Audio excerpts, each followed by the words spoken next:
Hi there, and welcome again to the Explaining History podcast. Today I want to talk a bit more about the partition of India in 1947, and I'm working from a book by Narendra Singh Sarila, brilliantly researched piece of writing, really excellent kind of archival work that points at some very interesting truths, really, about Britain's motivations regarding the partition. And this is the kind of the aspect of this particular area that I think is really worth examining. This is the 70th anniversary this year, obviously, of the trauma of the partition. And there are a lot of new works on the subject, some really good oral histories, some really good documentary histories coming out there. But the Shadow of the Great Game by Narendra Singh Sarila, it goes back a few years now, this title, but it's well worth a read. Now, to give you a little bit of context on the partition, I think what happens sometimes is when this area is being studied, the topic of independence and the question of partition get rolled into being one and the same thing, as if they are the same historical process, and in many ways they're not. Partition only really becomes a distinct possibility in the 3 or 4 years, really, before the run up to independence. And the idea that this presents to us is that there's nothing exactly inevitable about partition. In fact, there were a number of possible options being entertained for a kind of a Muslim self-rule within an Indian Commonwealth, or other options as well. And so division of the country was not a kind of an inevitability, and in many ways it is an engineered process. On the day that Germany surrendered in the 5th of May 1945, Winston Churchill ordered an appraisal of the long-term policy required to safeguard the strategic interests of the British Empire in India and in the Indian Ocean. This was commissioned this is a task given to the post-hostilities planning staff of the War Cabinet. On the 19th of May, a top-secret document was given to Churchill. The central point of this document was that Britain must retain its military connection with India, or the Indian subcontinent, to keep the Soviet Union out of the region. The report gives 4 reasons for the strategic importance of India to Britain. Its value as a base from which forces located there could be suitably placed for deployment both within the Indian Ocean area and the Middle East and the Far East. A transit point for air and sea communications, a large reserve of manpower of good fighting quality from the northwest, of which British air power could threaten Soviet military installations. The speed with which all this would become irrelevant is very interesting. By the end of 1945, large numbers of Indian soldiers, now demobilised and still serving, flat refused to enforce Britain's rule in Asia any longer. The experience of putting Indian National Army men, the Indian National Army obviously being the anti-British, pro-Japanese army that had fought the British fought British Indian troops as well in Burma and on the borders of India. The experience of seeing them put on trial at the end of the Second World War, the trial ending in something of a farce, and the the INA men basically being unconvictable in India, dealt a huge blow to British power and prestige. And once the chiefs of Imperial General Staff realised that they could no longer effectively command Indian military manpower, one of the last vast resources of British power in Asia dwindled away. And at that point, the writing was on the wall for the Raj. But in May 1945, Churchill didn't believe this. Lord Wavell, the Viceroy from 1943 to early 1947, to be replaced by Mountbatten, realised the following things. He realised, as a result of this study and his own personal experience of India, that India was no longer of immense economic value to Britain. It wasn't going to be a great market for British goods any longer, but it would be a way of extending British power into Asia and the Middle East. The British were far more interested in the emergent value of the Middle East as a resource to control. The British would soon have to withdraw from India.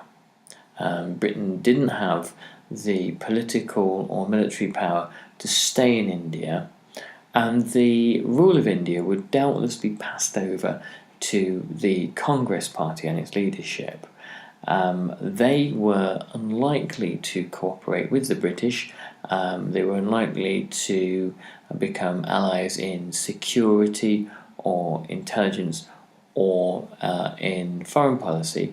But there was another player in town, the Muslim League Party, who wanted a partition of India, and they were far more cooperative with the British. The British looked upon them as being far more favourable.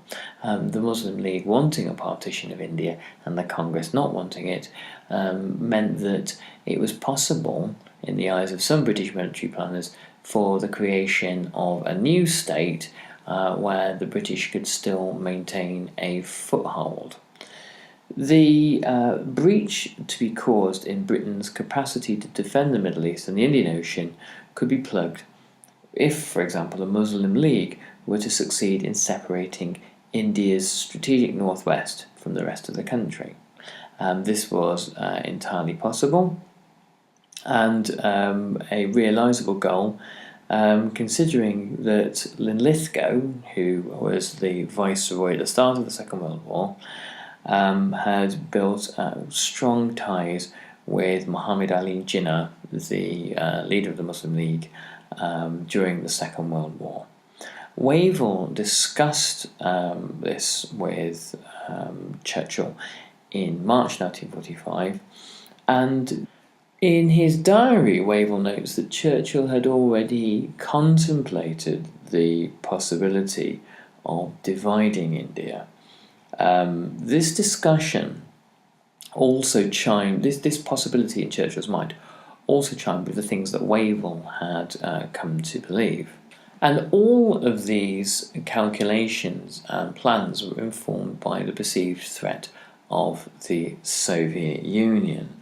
Auchinleck, who we've discussed in the last few podcasts when talking about the Desert War, believed that the British Army, the British Indian Army, I beg your pardon, would stand firm. It would be led by British officers, of course, in his colonial view, and that British officers leading Indian troops would be a firm deterrent against the possibility of Soviet incursion into India or into Afghanistan or Persia. This was a view that was generally popular among the chiefs of staff, and there was a great many officers who had experienced fighting in Burma and in places like Kohima and Imphal, and had seen how British and Indian troops and how Sikh, Hindu and Muslim troops had worked together for the common goal of the defence of India, and thought that this would be a possibility into the future.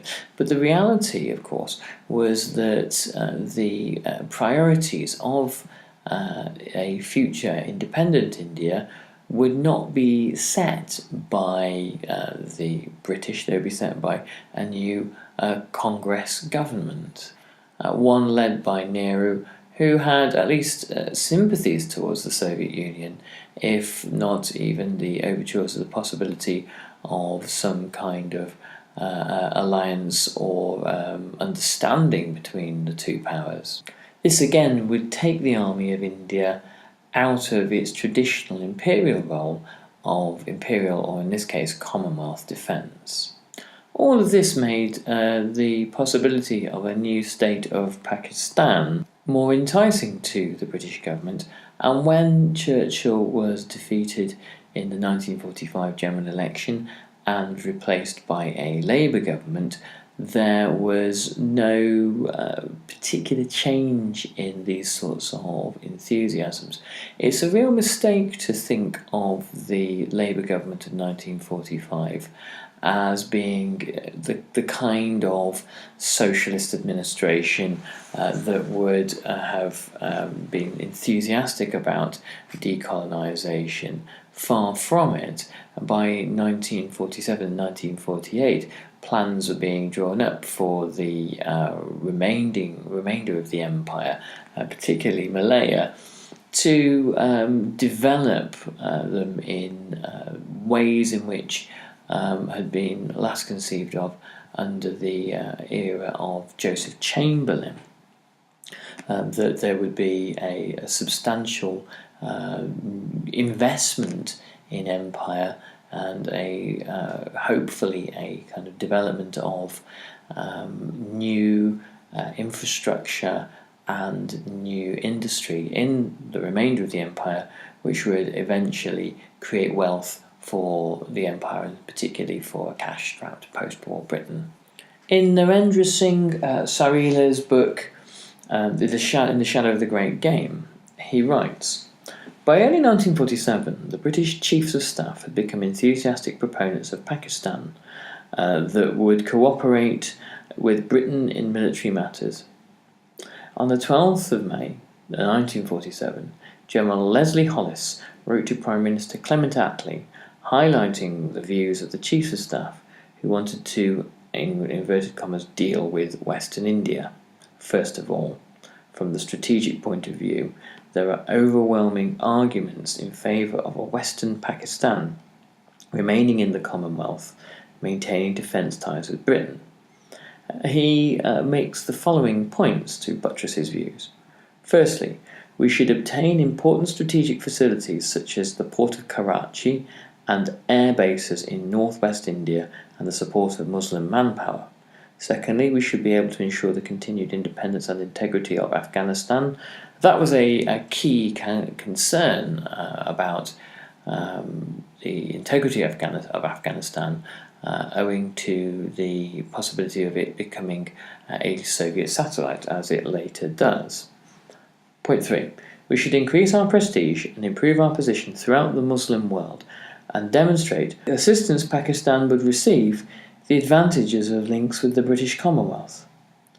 Our link with Pakistan might have a stabilising effect on India as a whole, since an attack by Hindustan, which I presume was the term that was going to be used to describe a future Indian state, on Pakistan would also involve Hindustan in a war not with Pakistan alone, but also with the British Commonwealth. The position on the frontier might become more settled, since relations between the tribes and Pakistan would be easier than they could be with a united India.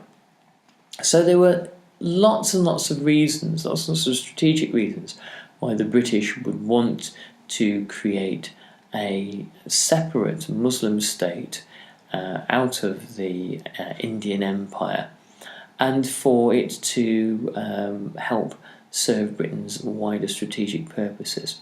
It's interesting when you look at the language about talking about the British Commonwealth, the post-war realities of the Cold War, of two new superpowers, and very little of anything kind of robust existing in between, had at this point not really become abundantly clear.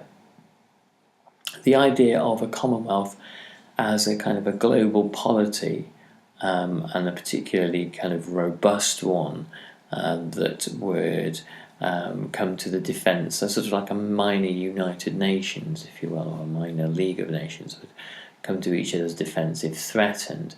That was quite a powerful and ultimately illusory idea in the minds of the British establishment, one which doesn't really manifest itself in anything other than the kind of like the grandiose club that it essentially becomes. General Hollis went on to say, "Quite apart from the positive arguments in favour of this course, we would draw your attention to the sorry results of refusing an application by Mr. Jinnah, which would, in effect, amount to ejecting a numerous and loyal people from the Commonwealth. We should probably have lost all chance of ever getting strategic facilities anywhere in India. We should have shattered our reputation in the rest of the Muslim world, and could not look for the continued cooperation of Middle Eastern countries. From the military point of view, such results would be extremely bad."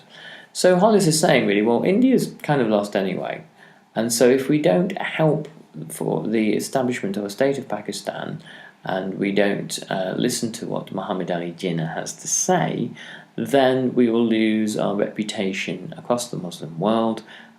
We will be in danger of losing any sort of influence in India, and will make a huge mistake. Now, one of the great ironies was that the Muslim population in India, obviously, are not a homogeneous bloc. They are scattered across Indian states, and there are states where there are Muslim majorities and states where there are minorities. In the states where there are Muslim majorities, life for Muslim people in the state was relatively stable, and the threat of ethnic violence relatively low. And therefore, the desire for partition, again, is relatively low. When people generally don't feel they're going to be murdered by their neighbours, they tend to be less inclined to do anything about it. The states where there was a low percentage of Muslim people, where they were in a minority, the desire for partition, for protection, is relatively high. And so the Muslim population in India was by no means unified behind the idea of partition, and it was often those in the best circumstances that wanted the least change, which I suppose would make sense.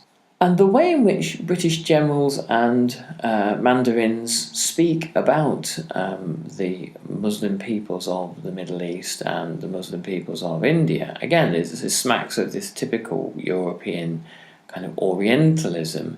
They're all the same. We can, by helping the partition in India, we can gain a great deal of favour with people in Saudi Arabia, or in Jordan or Syria or Iraq or wherever. Whether that was possible, whether the peoples of the Middle East were paying a great deal of attention to the partition, I don't know. But it seems quite a bold aspiration. But the other group that the British were hoping to appeal to was, of course, the United States of America.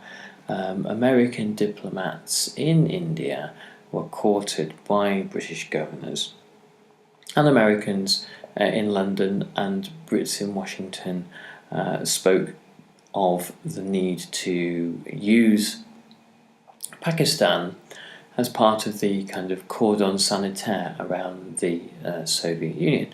And later, when post-independence, post-partition, Pakistan does indeed become a very useful American asset, one of the CENTO powers, or the Central Treaty Organization powers, along with Persia, Iraq, and a variety of other states such as Turkey, that managed to kind of prevent Soviet advance southwards. As the kind of the Central and Middle Eastern counterpart to NATO, if you will. The interests of the British switched from India economically. India had previously been a reasonable source of Britain's cotton in the 19th century, though the southern states of America by the 1830s and 1840s were the world's biggest producer and continued to be so for the rest of the century. India also represented a large market for British goods, but really in economic terms, after the Second World War, the centre of imperial interests shifts westwards from India to the Middle East, and it was there that the British really saw their interests lying, and they thought that there was every chance of Soviet penetration into the Middle East, and the possibility of the loss of the Suez Canal and the loss of Middle Eastern oil fields. One of the motivating reasons for the attack on the seizure of the Suez Canal, the attack on Egypt in 1956, was the fear that Colonel Nasser, the president of Egypt, was about to turn the canal over to the care of the Soviet Union. Whether or not in reality this would have happened is unclear, but Nasser was indeed a rather eager Soviet client. As one old intelligence hand at the end of the Second World War put it, the strategic movements of the Allies in Iraq and Persia in the Second World War were made possible from the Indian base. The importance of the Gulf grows greater, not less, as the need for fuel expands. The world contracts and the shadows lengthen from the north, meaning the Soviet Union. Its stability can be assured only by the close accord between the states which surround this Muslim lake, and an accord underwritten by the great powers whose interests are engaged. Now, of course, the partition is caused by many things, and it's foolish of us to simply don our tinfoil hats and suggest that it is simply the machinations of men in smoke-filled rooms. But for our purposes, the men in these smoke-filled rooms, Churchill, Wavell, and people like them, have written down in their diaries and in official documentation and reports precisely what they intended. So we're not going into the realm of conspiracy theory here by any stretch of the imagination, but we must remember that the horrors of the partition are kind of a social history as well, and that the history kind of rises from below more often than it is manipulated from the top. So what we'll try to do through as we go on through the podcast over the next year or two now, is revisit the partition as often as we possibly can do, and look at various different angles of this great and tragic phenomena, of which this is an important one, but only just an aspect of it. Anyway, so I'll finish there. Now, swing by the Facebook page if you can. I'm doing a lot of Facebook Live stuff there this week, particularly for students, and you can catch us there at any time. Some great conversations happening, some really interesting stuff, and I'll catch you on the next Explaining History podcast. All the best, bye-bye.